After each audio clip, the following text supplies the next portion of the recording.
Hello, hello. Just waiting on folks to hop on.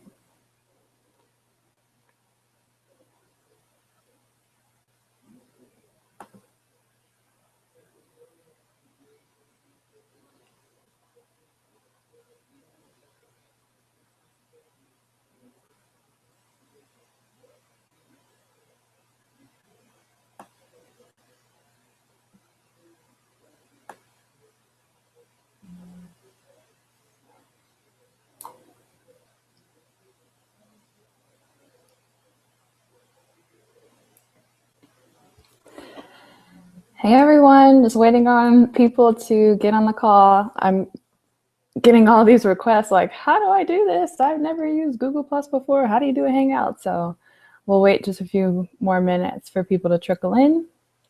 But once you get here, use the little chat feature and say hi and let me know that you're here.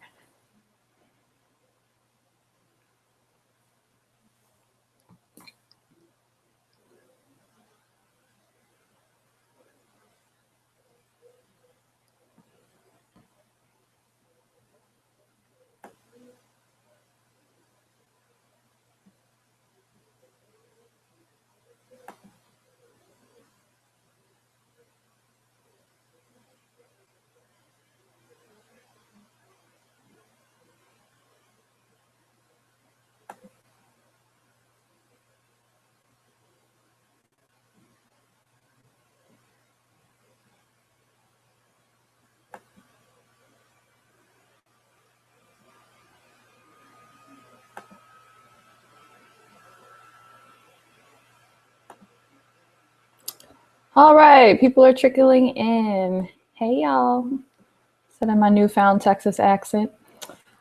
Can everyone see the little group chat function? I just want to make sure that you guys can see that and that you can use it, because that's how I will get all your questions for me to answer during this chat. So still waiting for people to trickle in. Hey everyone who's now joining me on this Q&A session.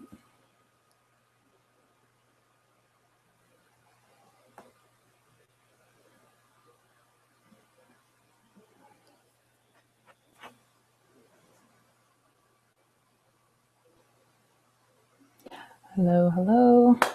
Sorry for the delay, y'all. I think Google Plus is something difficult for people to figure out, so try and be patient. I'm getting all these like text and private messages like, how do I log in? But those of you who are here, if you can see me and hear me just fine, feel free to just write me a little message in the group chat section. I'll send a message too.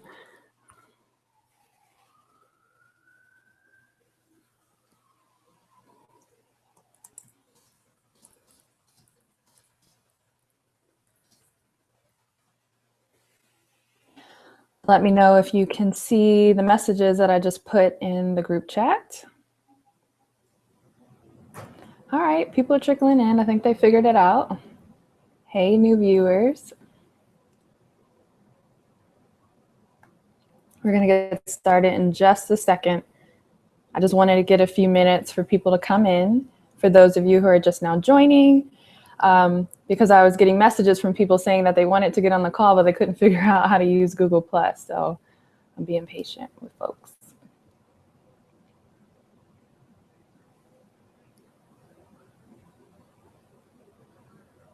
So we will get started in just a second.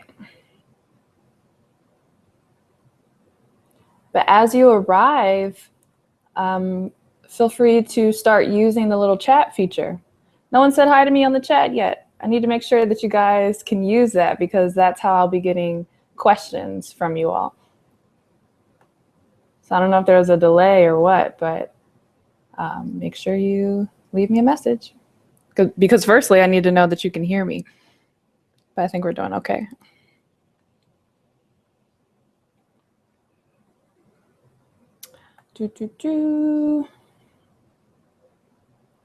All right, all right.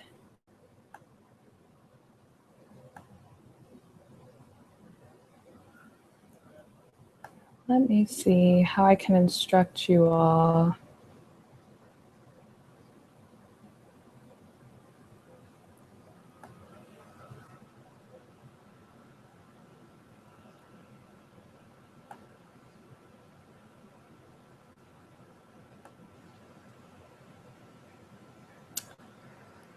Okay, well, I guess I'll go ahead and get started.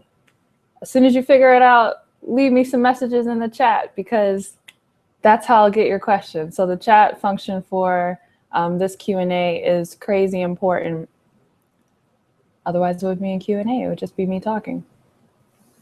But we'll get started since we do have people on the call. So, oh, just got a message. How do you view the group chat? See, I can see it on my side. How would you all do it on your side? Let me figure this out really quick. Sorry for those of you who have been patiently waiting.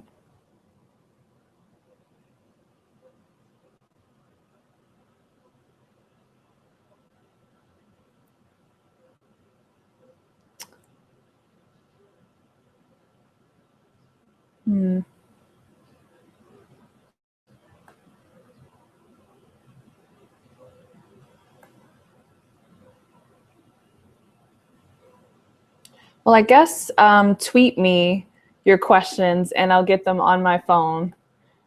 I don't know why the chat feature is not showing up. Sorry, we're gonna have to figure this out. All right. But I'm getting tweets saying that you guys can hear me just fine, so that's good. Why is the chat not showing up? Crazy. I'm typing. No one can see it. Weird, can't see chat. Okay, we'll work around it. You can just tweet me whatever questions you have, and you can just hashtag it, no excuses January, and that'll be great. So anyway, we're gonna get started. Sorry, all these technological problems. All right, so welcome to the introduction to No Excuses January and just a general self-discipline chat. I was very, very excited to do this because self-discipline is such a huge and important part of reaching your goals and making 2015 your best year ever. And I've personally been really inspired because I follow a lot of people on Instagram, on Facebook, on Twitter, etc. I follow all of you on those platforms as well. And I keep seeing all of these amazing like quote pictures and declarations where people are like, oh yes, I'm about to be a boss in 2015. This is gonna be my year. I'm taking it over. All this amazing stuff. And I'm like, yes, I'm right there with you. I'm pumped. And I don't wanna say I'm cautious, but I do want to encourage people to think about how they're going to accomplish their goals because there's a lot more to being successful in the new year than strictly just saying that you're going to be successful or even just writing down your goals. Even though obviously I am a huge proponent of that, there is more to it, and we'll get to that in a little bit, and I'll share with you how I know that. But yeah, self-discipline is huge. So as I started thinking about how to do this challenge and just talking with a lot of my followers, I realized that not only is self-discipline a big thing for accomplishing goals, but self-discipline just seems to be something that people struggle with just on a regular basis. And I didn't know that it was going to be such a big issue. I didn't even know that this little question and answer that we were having would be so widely shared and would be so popular, and people would be so enthusiastic about it when I said that I was going to do it. But clearly it's a problem, and I can relate because I had that problem a while ago. So for those of you who maybe received an invite to this session from a friend of yours and you don't follow me on thinkandgrowchick.com, that's perfectly fine. It's so nice to meet you, but let me just take a little bit to introduce who I am so you know who the heck I am and what makes me qualified to even talk about this. So at my core, I'm just a personal development aficionado, and that's just a fancy way of saying I'm a self-help junkie. Yep, been that way my whole life, or at least since like age 16. I'm just obsessed with the idea of growing yourself, becoming a better person, and just achieving all your dreams and living the life that you want to live. So thinkandgrowchick.com, the idea came to me in 2009 when I was still in college. I'd gone to a conference and was introduced to the book Think and Grow Rich by Napoleon Hill. And that was the first time that I had ever been exposed to a goal setting formula. In chapter 2 of his book, he outlines what you need to do in order to, as he calls it, think and grow rich. But as I was looking at that, I was like, well, these steps are great for more things than just getting rich. You can use these steps to improve your entire life. And at that point in my life, I was really in the market for some self-improvement, because I would say 2009, 2010 was probably one of the lowest points of my life. I had lost my scholarship. I was on a full ride engineering scholarship at Howard University. I ended up losing it because I was just chasing this dream that I had of entrepreneurship and being crazy and not going to class and doing all those things. But I was just completely naive and didn't know how to build a business and then still maintain your responsibility. So needless to say, I didn't go to class. I was just running around the city, running around DC, trying to be a big shot. And that didn't fare out too well. On top of that, I ended up racking up a bunch of credit card debt, and everything that I had built and that I had staked my identity on was pretty much just crumbling around me. And so luckily I was able to get back in school, but I was working my way in school, and I was kind of building my GPA back up from the ground up and trying to get new scholarships. And I was on the right trajectory, but I was still at a very low point. So this book, Think and Grow Rich, and the idea that I could change my life and get the things that I wanted by setting goals and doing it successfully, that was just like amazing to me. So I decided to create a blog, thinkandgrowchick.com, to chronicle my journey of accomplishing all these goals. And at the time I had goals for all kinds of stuff. So obviously grades and getting my finances in order and paying off all the debt was big on the list, but I also wanted to get back in shape. I wanted to grow my natural hair out. I still had dreams of starting that business. So there was just a ton of things that I wanted to do. And blogging was starting to get popular at the time. So I said, you know what? I bet if I start a blog, I will be more likely to do it, because this is going to hold me accountable, especially if people read it.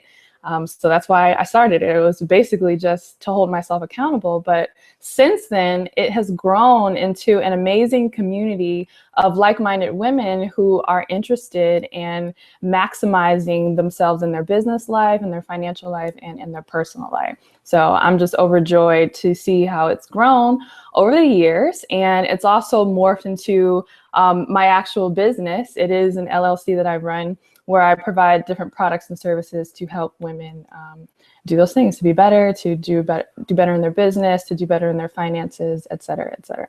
So that's who I am. And that's why if you follow me online, you'll see that I'm constantly talking about these different topics, about self-discipline and procrastination and limiting beliefs and just powering through, because that's what I believe I'm here to do. I reach my potential when I help you reach yours. And these types of chats and these challenges and all these things, these are just I just love doing them. So firstly, I just want to thank you for being a part of this, because this is really exciting for me to do. All right. Okay. So now getting on to self-discipline. I told you why it's important from a goal setting perspective, because all of you are very ambitious and you got big things that you're trying to do this year and you're posting about them on social media. But also self-discipline is near and dear to my heart, because it was something that I struggled with for so long. I don't think you guys understand. Like, it was a major, major struggle. And it's funny now, because I'll get emails or people just comment and they'll be like, oh, you seem like such a self-disciplined person. And it's still very strange for me to think of myself that way, because I know where I came from. So yeah, I'm just gonna share with you kind of the genesis of my personal self-discipline journey. And then I'll talk about how it's gonna go into this challenge that we're gonna be starting tomorrow on Monday, all right? So to get super vulnerable on the internet, you know, live in front of a bunch of people, I'm gonna share with you, guess what this is? This is a journal that I had from like 2010. And I've mentioned on the blog before, I keep all my journals, just, I don't know, I just can't, I don't have the heart to throw them away, but I keep all of them in a box and I don't look at them because it's just entirely too painful, some of the stuff I was writing when I was at my low point. But just in case y'all don't believe me and you don't think that self-discipline was a major issue, I found this one in the back closet, and I wanted to highlight some of the things that I was going through. So yes, I'm reading my diary on, not national TV, but I'm reading my diary live on the internet. Wow, how did that work out? All right, so you can see in this journal, I don't know if you could see that, but I printed my goals for that year. And again, this is 2010. And then I pasted them on the front. Oh, wait, hold on. Did someone find the chat box? I think someone found the chat box. If you found the chat box, leave me a message in the chat. Okay. Hope to hear from you guys soon. But anyway, moving on. So I put my goals here and I was trying to check them off. And I don't know if the camera quality is good, but you can see that, you know, some of them are checked off and maybe like only half of them. And this was pretty much my life for like 4 years straight. I could never really accomplish what I set out to do. I would set all these great goals, and they weren't even like crazy goals. Some of them are like tithe regularly, read daily, eat mainly fish and poultry, you know, run a mile once a week. Like, you know, they're not crazy, crazy goals, but needless to say, I could only accomplish half of them. And so I'm going to read to you a little entry so you can see why that was the case. All right. 2010. This is what I wrote. This is probably the least confident I have felt in my life. I feel like there is so much I want to do, so much I want to be, but none of it is falling into place. I truly feel like I am drowning in mess all the time. My mind is a mess. My house is a mess. My clothes are a mess. My prayer life is a mess. My productivity is a mess. And I'm literally drowning and I don't know how to get out of here. And then we'll skip to another portion where I say, I am unhappy with my effectiveness. I'm literally the most ineffective person I know. I don't trust myself to get anything done. Stuff is so backed up that I don't even know how to wade through the madness of emails, late projects, papers, etc.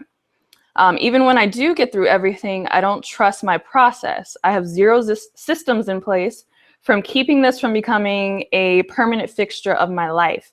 I desperately want to change my habits. Okay, I wrote this. This is a journal that hopefully I will never bust out again or have to look through again, but this was my reality, and it was just very important for me to put that on here because, again, I know some of you aren't familiar with me and we think like, okay, why is a person qualified to talk about this? But I've received so much encouragement for where I am now and the different strides that I've made and just the growth of Think and Grow Chicken. People are like, how are you doing this?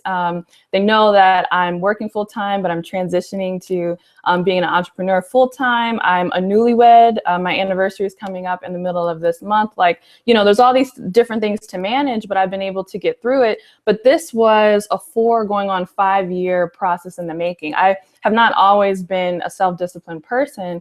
And as this journal is, you know, evidence, I was at the pit. I was at the pit maybe 4 or 5 years ago when I had to get my life together. So I don't know if any of you can relate to some of the things that I wrote, which is why I wish the chat box was working, but I'm gonna keep monitoring my tweets just in case you guys want to tweet me something.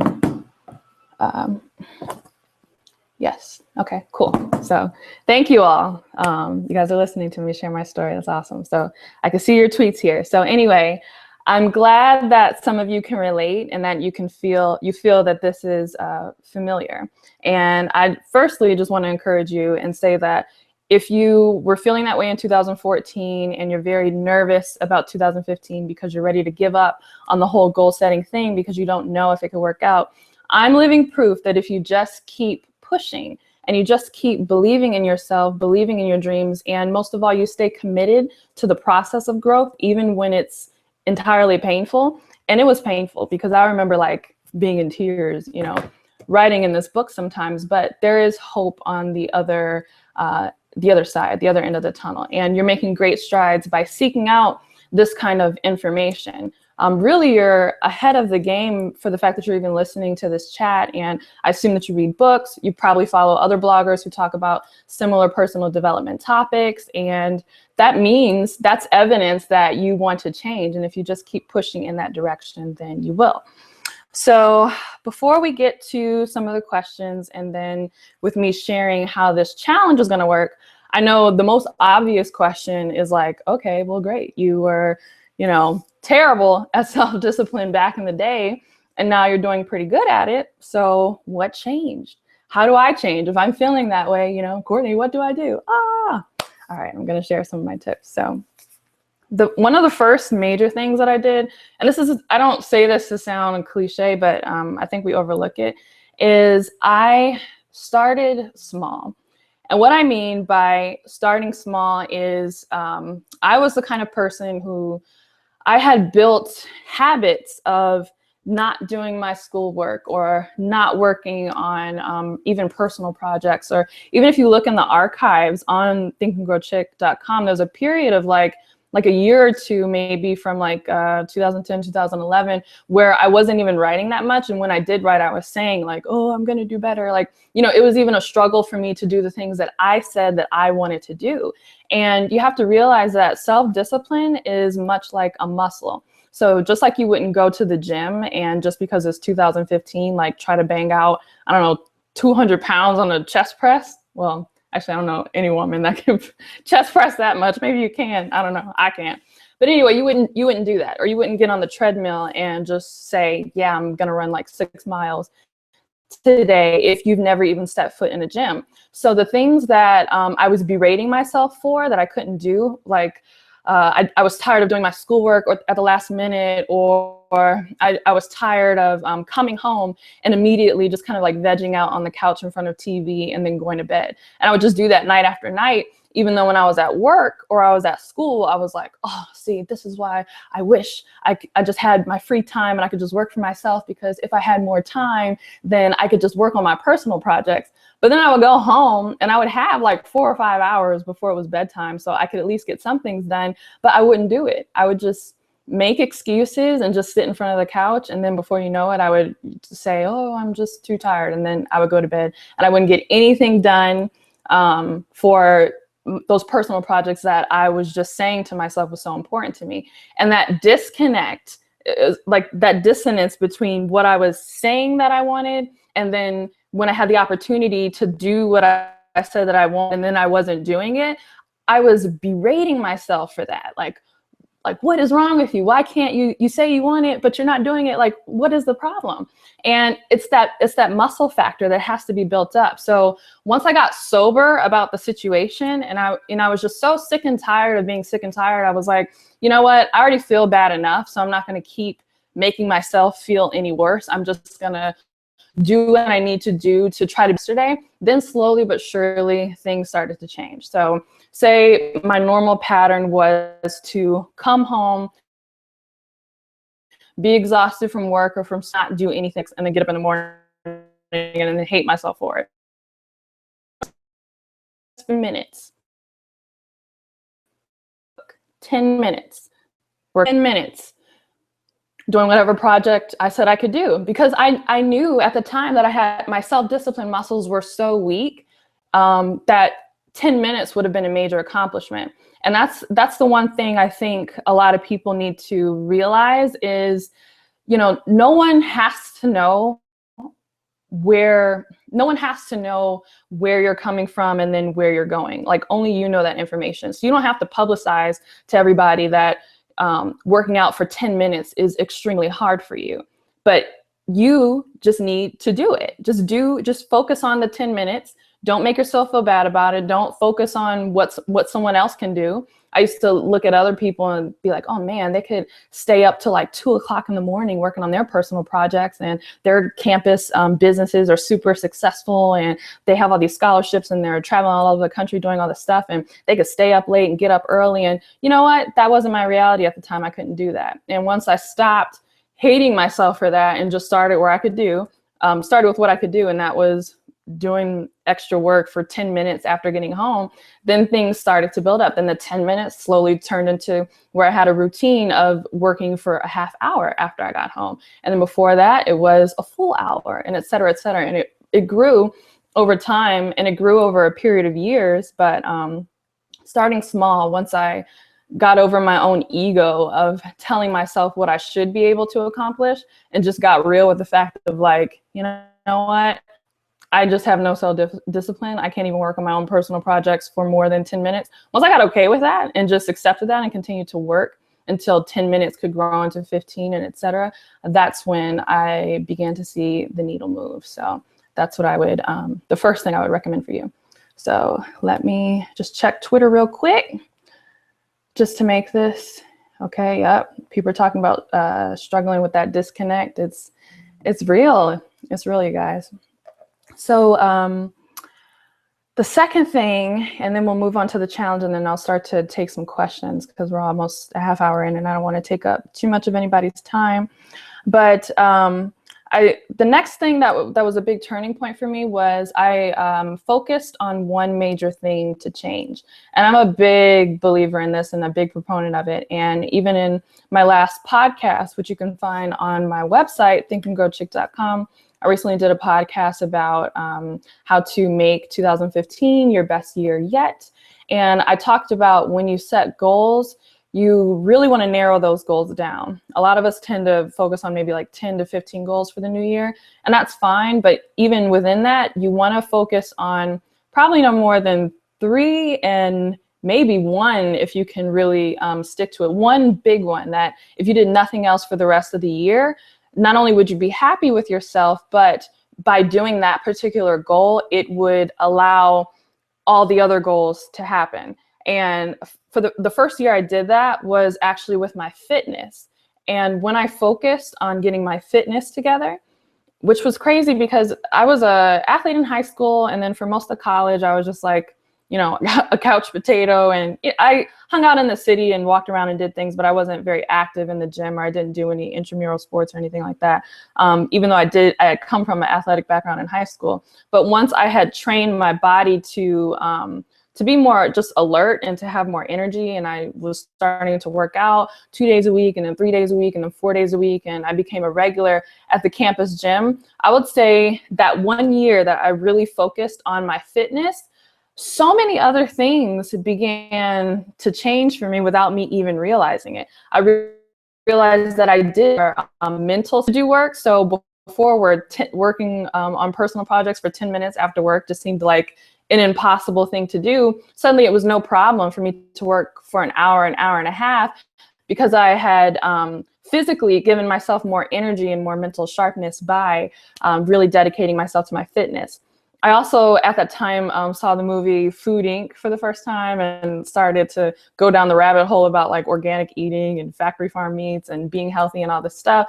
And then, so once I made changes in my diet in terms of not eating so much processed food, that gave, I believe, more mental clarity as well. So I say all that to say that focusing had 2 effects. The first one was by choosing the goal of fitness. It was a great goal because fitness positively affects so many other aspects of your life, including your self-discipline, because obviously self-discipline, there's a mental component to it, but there's a physical component to it too, because, you know, it's your brain. And if you don't have energy, or you're mentally foggy because of the things that you eat, or because you don't work out, then you're less likely to have self-discipline. So I was giving myself a physical advantage in terms of self-discipline, but also on just an emotional standpoint, getting really good at fitness kind of gave me the momentum and the self-confidence to believe that I could start to do other things. And belief in yourself when it comes to self-discipline is huge. And it's actually great because that's a good segue into going into the challenge. But I personally believe that the #1 reason that people don't have self-discipline is because that part of themselves in the back of their mind, you can call it your subconscious, or, you know, the little voice in the back of your head, that part of themselves does not believe the concept part of the day that they're going to do something. And I even kind of expressed that in my journal. Obviously at the time when I wrote that, I didn't realize that that's what I was saying. But if you don't trust yourself, then every commitment that you come up with yourself, every commitment that you make to yourself going forward is you're less likely to do it because you don't even trust yourself. And it's a very vicious cycle because it becomes a self-fulfilling prophecy, because you've created a pattern then of not keeping your own personal commitments, not keeping your own personal promises to yourself. So if there's one thing for 2015, you know, besides starting small and just focusing on one goal that I could recommend for you, it's that you focus on honoring your word, like your word to yourself, above all other things. It's crazy because, you know, we'll honor our word to our friends and our family and our bosses and our coworkers and even people we don't even know, like complete strangers, just to save face. And I'm not saying you shouldn't do that. That's obviously really important. You don't want to be a person that's known to not honor their word. But if you don't honor your word to yourself, if you're the kind of person that says, I'm going to do X, Y, and Z, and then you don't do it, or I'm going to set this goal and then you don't do what it takes to do it, you're that little part in the back of your mind remembers all that, and it's kind of building a track record for you. So then you wake up and it's, you know, New Year's Day 2015, you've created this amazing vision board and you're saying, oh yes, I'm going to have the best year ever. That self-sabotage is already going to start to set in because that part in the back of your mind is remembering all the failures of personal commitments that you had in 2014 and 2013, all the times that you said that you were going to do something for yourself and then you didn't do it.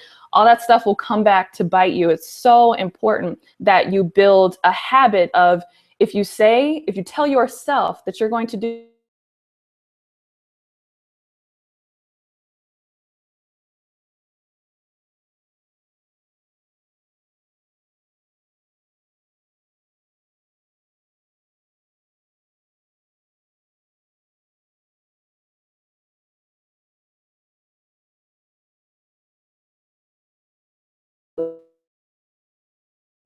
storing all of these broken promises. You don't want to say or commit to yourself or put too much on yourself if you're not going to do it. So it's better that you only give yourself like 1 or 2 or maybe 3 major tasks per day, or that you just not take on major commitments if you're still in this kind of like baby phase of building self-discipline, because you got to train your way to get up there.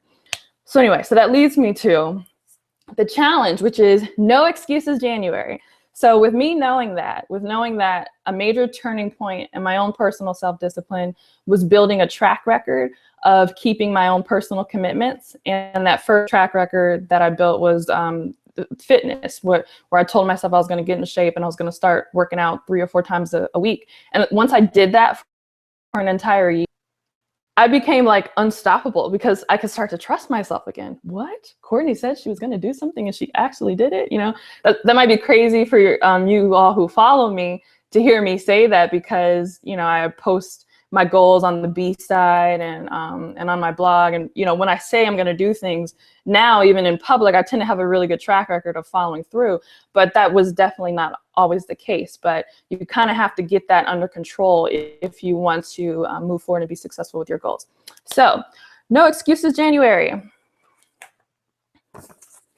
I've created these worksheets for you. You're going to have emails every day. So this is how it works. I don't know if you can see this, but this is one of the worksheets that you'll get once you sign up. And basically, you're going to say, it says, every day for the next 21 days, I will, and then it has blank, no excuses. And then for whichever day you start, you might want to start Monday, or for the people who can't be on this call and they're going to be watching this tomorrow when I post it on the blog, maybe they'll start Tuesday. So, you know, there's some flexibility. And also I include in the packet another one of these that's blank. So even if you want to do your own no excuses, say like February or March later on in the year, you can use this blank one and then you can just do it on your own. But anyway, excuse me, once you have the worksheet and you choose the thing that you're going to commit to for 21 days, it's super simple, the challenge.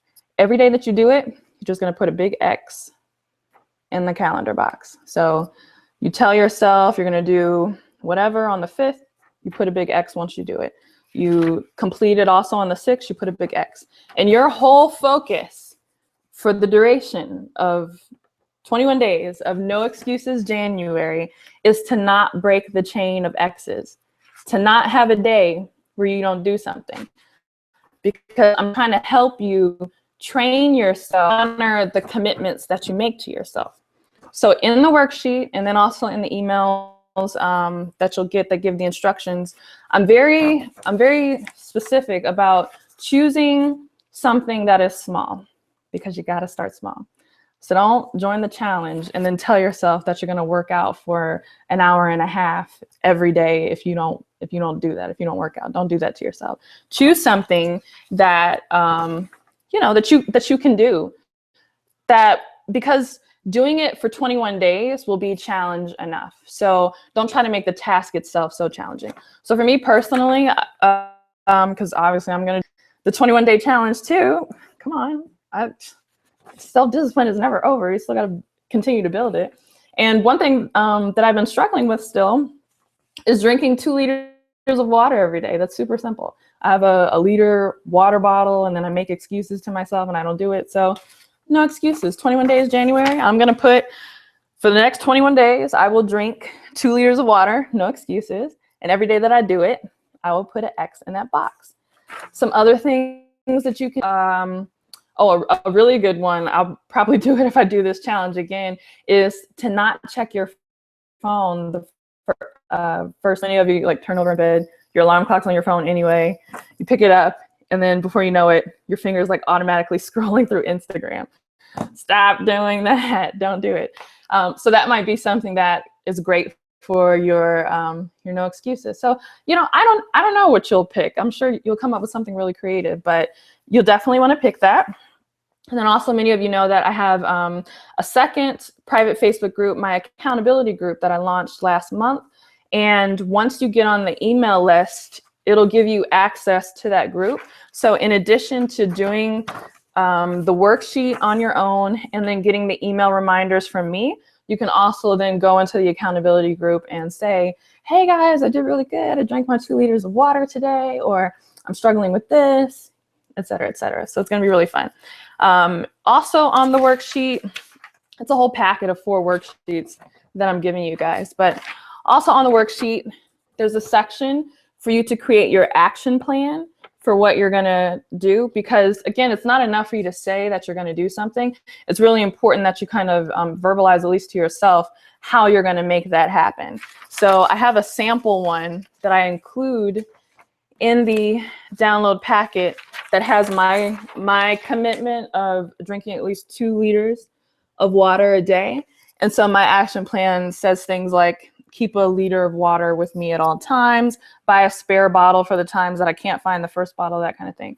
And then there's also a section for you to put the top excuses that you make often. And then, so you put that down before you start the challenge. And then as you go through the challenge, just put tally marks for the excuses that you find yourself wanting to make, but you can't because you're on this challenge. So for me, my biggest excuse is, I'm not thirsty. I don't like the taste of water. I can't drink that much. 2 liters is, I got a small throat. Like, what? Crazy excuses. So I would just put tally marks as I find myself wanting to make that excuse. But then hopefully I'll just go ahead and drink the water, and then I could cross it off the box, okay? So if you want to join the challenge, let me see if I could do a screen share real quick. The URL, chick.com/no January, all one word. Screen. So you can see what the sign up looks like. Give me 1 sec.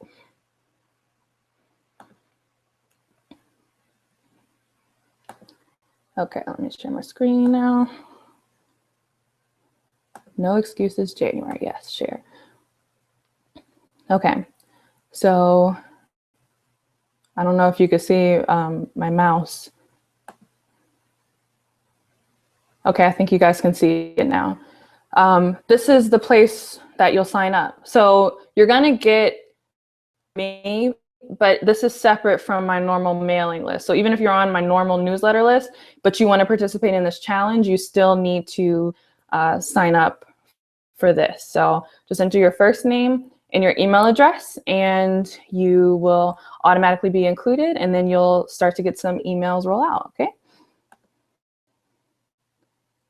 So yes. So I hope you guys saw that. It's just thinkandgrowchick.com/no-excuses-January. The challenge for you is obviously every day for 21 days, but you'll receive emails from me every 3 days, giving you some encouragement and just giving you different tips and ideas, kind of like the ones that I shared at the beginning of this chat, to help you with your self-discipline, okay? So it is a 21-day challenge, and thank you guys. Man, y'all hold me down on Twitter. You're like tweeting this stuff out and clarifying questions for people. This is great. So yeah, so let me roll through Twitter real quick. Extra questions that I can answer. Yes. Do you have any recommended steps for creating your dream team, aka accountability partners? Oh yes, y'all know I'm obsessed with accountability partners. This is the first year that I've had a formalized accountability partner, and literally it has changed my life. I've gotten so much done just by having a person to answer to, that it's just been great.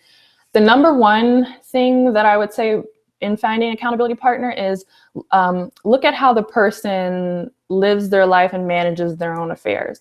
And that doesn't necessarily mean that they have to be this like uber successful person, because if you're, still striving and you want to be successful one day and you're still building up, you wouldn't want someone to judge you by that measuring stick of like, oh, they're not like, on Oprah level now. So don't necessarily feel like you have to go out and try to solicit people who are like, crazy successful. It can be your peers, but you still want to watch how they manage their affairs, their thought process, how they handle things.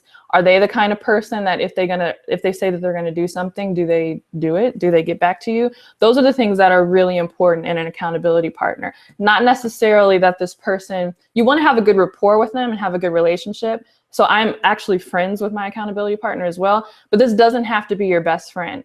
A lot of us will want to make our accountability partner our best friend, our boyfriend, or even our husband or spouse, or some, a sister, someone who's really close to us because we have easy access to them. But look at their life, look how they handle their affairs. They might be great in that other role that they are with you as a best friend or as your favorite cousin or whatever, but they might not make the best accountability partner. And it's really important to watch someone for consistency, because the whole point of having an accountability partner is that you meet on a regular basis. I meet every Saturday morning for breakfast with my accountability partner. And if for some reason we can't meet on Saturdays or we're out of town, we'll either Skype or we'll try to get up on Sunday. And we did this even during the Christmas and the January break. So you want to find someone that has that kind of dedication, that kind of discipline, and a person who is dedicated to self-discipline and personal development as much as you are. So a person who thinks goal setting and personal development and personal growth is important, and they're just going along with this just to appease you. It has to be personally important for them. It's like the meeting of the mind. So that's what I would say for that. Okay.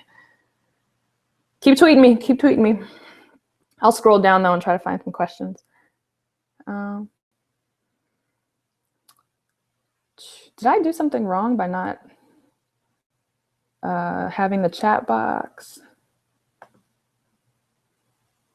Shut the front door. It was my fault. It was my fault that you guys didn't have the chat box. I am so sorry.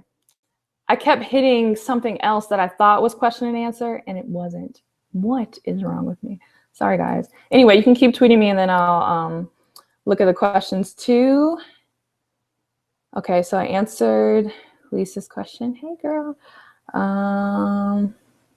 People are saying hi. Okay. Hey, guys.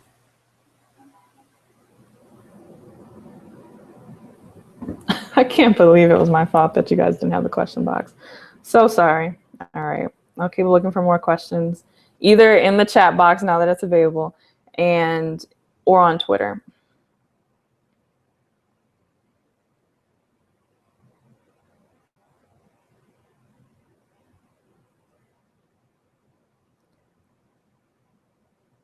Yes. Thank you for Women to Women for retweeting my words about, is your accountability partner consistent? And so while I wait, if there's any more questions, I hope I'm not missing any. I don't see any, I see a lot of retweets, but I don't see any questions on Twitter, and I don't see any extra questions in the chat box right now. So I guess I'll just share some other stuff that I think is good. Yes.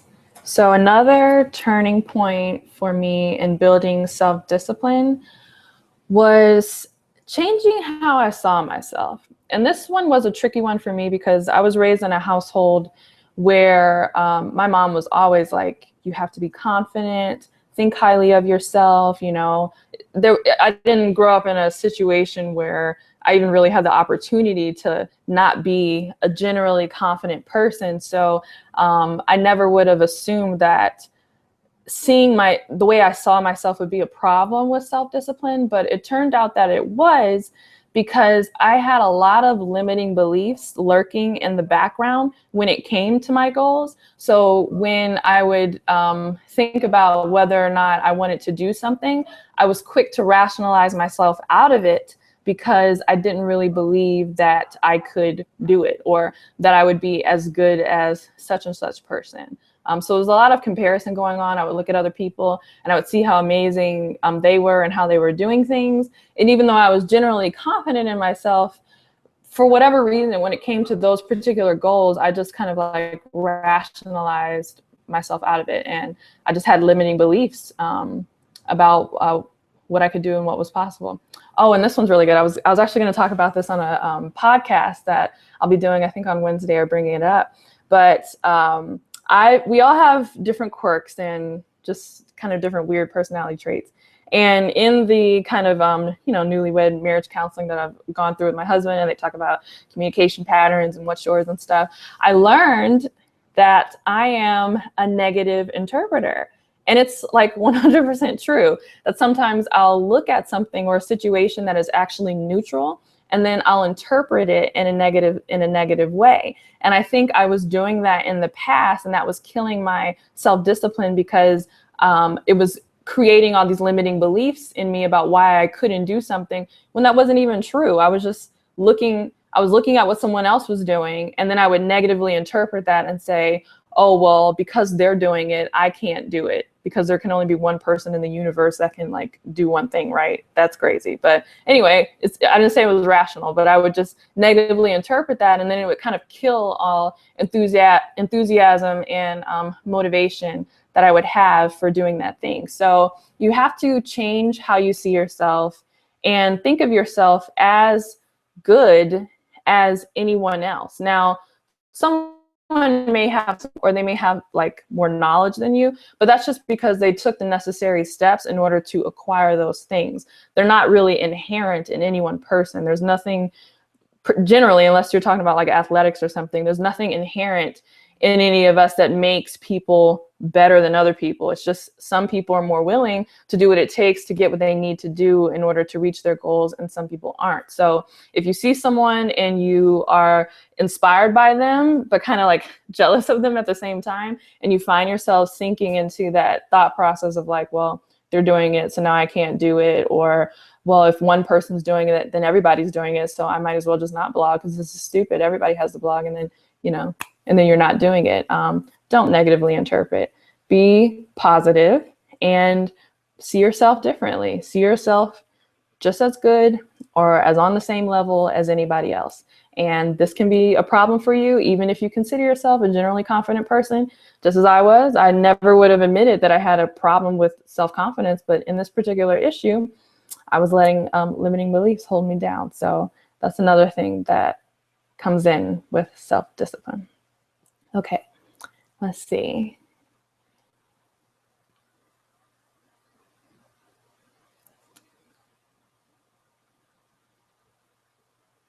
How do you limit your time on social media? It's such a struggle. Oh, it's a huge struggle. And I go through ebbs and flows of being really good at this and then being really bad at it. But lately, particularly over the last 6 months, it's just been giving myself permission to just not be on it if something else is going on. And that comes with learning what your priorities are.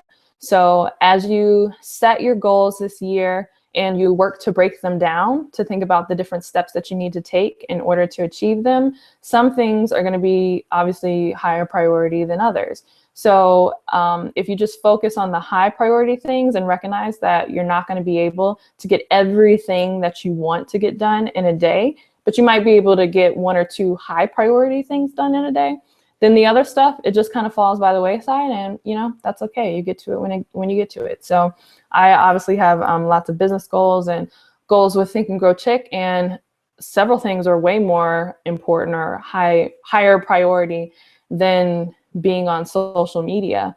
And that used to really bother me because I was like, well, I have to be on social media or no one's gonna follow me, or I won't be able to check in on my friends and all this stuff. But social media moves so fast anyway that it's like a stream. You can jump in and jump out really at any time and you won't miss too much. So I would say set your goals, figure out what's high priority for you, and then just focus your attention on the high priority items. And the social media stuff will just kind of like, it'll just fit in when it has the opportunity to be fit in. But don't beat yourself up or feel guilty because you're not on social media.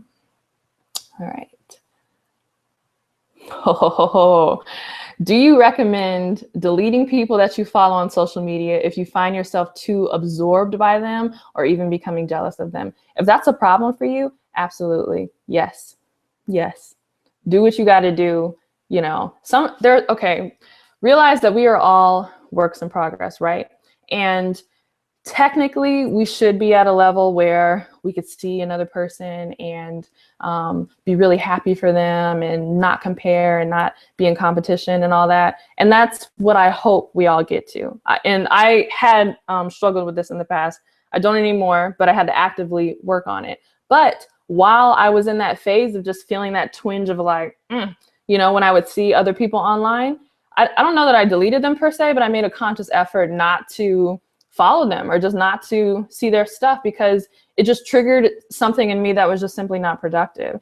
And I could wrestle with myself about why I should be the bigger person and be able to accomplish that. But you grow in your strengths. And if that's an area that you're weak in right now, then just cut it off until you grow the strength to face it. But don't feel guilty.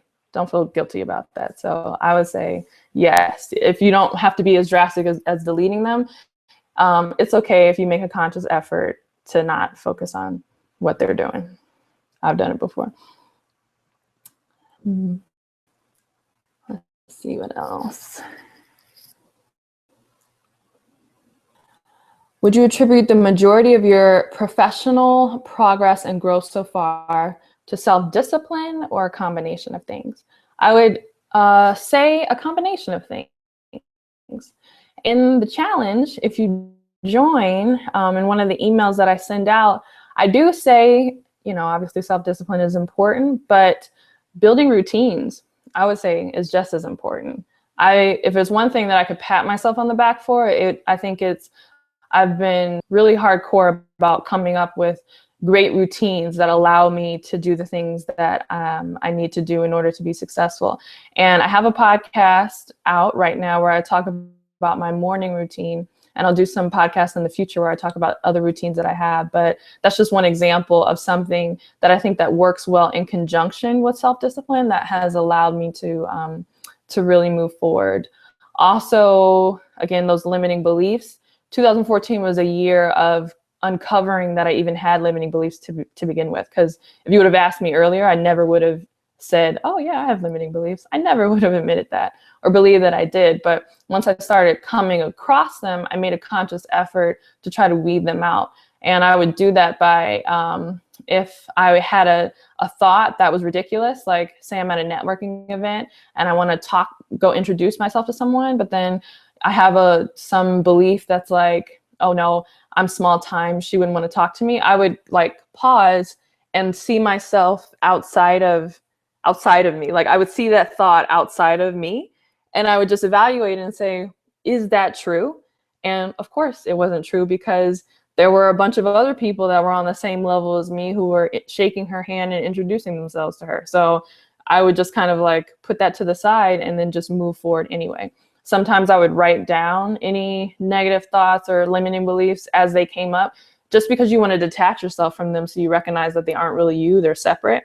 And we have different thoughts that come in and out of our head all the time. Everything you think isn't necessarily because of you. It could be because of your environment, or you see something crazy on the news on TV that was designed to provoke a certain reaction in you. And so you think this crazy negative thought like, oh, there's no use in doing this for my business because look how bad the economy is and everything is crashing down around me. Well, separate from that thought and say, one, is it true? And two, is this me? Or is this just me reacting to something that's happening in my environment?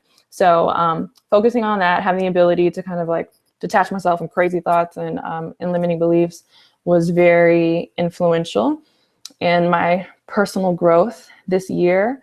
Obviously my relationship with God, and not feeling like, and this is another thing that I struggle with, but not feeling like what I'm working on is trivial, or like, oh, God doesn't care about this. Like, there's Ebola in the world, you know, what do I look like praying about, you know, my business goals or something like that. But, you know, just really believing that as his child, as his children, that I can ask for these things. I can come before him and ask for these things boldly, and not feel ashamed or embarrassed about them if he's put the desires on my heart, and just believing in him for them, and just watching the fruit take hold. So that, I believe that has been the case for 2014. I've seen God has done some amazing things in my life. So yeah, I would say it's a combination of all of that that has contributed to my professional and personal success, in addition to self-discipline. All right. So ladies, we're getting low on time. This is super fun. I'm so sorry about the chat box. That was totally my fault. But I want to remind you to go to thinkandgrowchick.com/noexcusesjanuary. And as a thank you for you all being on the chat, I've been kind of giving hints about it on Instagram, but my little workbook, my Get What You Want workbook, is almost here. It's almost finished. This is the proof that I just got from the printer today. So I'll be going through this over the next few days, and you know, just making sure everything flows and that there aren't any typos or anything. But I'm very, very proud of this, and it's an excellent addition to No Excuses January. If you struggle with, one, even coming up with goals or knowing what your goals are in life, and two, if you have goals, you kind of know what you want, but you don't know how to break it down so that you can successfully that you do what you need to do over the course of the year, this little work to help you break everything down. So I think it looks really good, and it comes out officially next week. But for everyone, for No Excuses January, again, thinkandgrowchick.com/noexcusesjanuary. For the next 24 hours, I have a really cool pre-order offer. So I don't know if I should say what it is. Basically, in not so many words, pay what you want type offer for a pre-order. So anyway, just sign up for No Excuses January, thinkandgrowchick.com/noexcusesjanuary, and that information and that offer will be one of the first things that you receive in your email inbox if you're interested. So it's just for 24 hours because I just wanted to give it to those of you who came on this session with me, and then I know some of you are in Europe, or you know, you're sleeping, you're different time zones, and you're not going to be able to watch this until tomorrow when I'll post it. So for those of you who are watching it tomorrow, you still have time to take advantage of that deal. All you have to do is just sign up for No Excuses January. So, and with that, we're at 7:59. It's 8 o'clock my time central, 9 o'clock for many of you guys. It has been a pleasure. Thank you for letting me ramble about self-discipline. If there's any questions that I didn't get to that you really want answered, feel free to tweet me at Think and Grow Chick. It's just like my regular name, Think and Grow Chick, except for instead of A&D, it's just the letter N, because Twitter only allows your handle to be so long. So you can tweet me at Think in Grow Chick. You can find me on Facebook, and you can, of course, email me anytime at Courtney@thinkandgrowchick.com. So I hope to see you all in No Excuses January. Go there now, thinkandgrowchick.com/No Excuses January. And then, yeah, we're going to build self-discipline, and we're going to rock 2015 together. All right. So I'll see you soon. Bye.